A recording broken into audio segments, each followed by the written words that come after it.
ఇదే విధంగా ఫాలో అయితే అందరికీ చాలా బాగుంటుంది.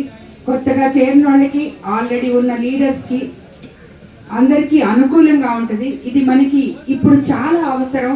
ఎందుకంటే అందరం కలిసి కట్టుగా ఐకమత్యంగా పార్టీ కోసం పోరాడి సైకిల్ గుర్తు మీద ఓటు వేసి చంద్రబాబు నాయుడు గారిని ముఖ్యమంత్రిగా చేసుకోవాలి. కాబట్టి ప్రతి ఒక్కరు వర్గాలు, గ్రూపులు అన్ని వీడి కలిసి పల్లెల్లో ప్రశాంత వాతావరణం నెలకొనడానికి కూడా అందరూ కలిసి పనిచేస్తే ఆ పల్లెలు ఎంతో అభివృద్ధి చెందుతాయి.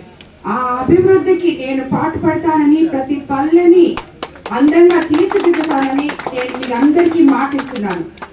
కాబట్టి నేను ఉమ్మడి అభ్యర్థిగా కోర్ నియోజకవర్గం నుంచి మీ ఆడపడుచుగా మీ ముందుకొచ్చి నన్ను గెలిపించమని కోరుతున్నాను. అదేవిధంగా ఎంపీ స్థానంలో వేమిరెడ్డి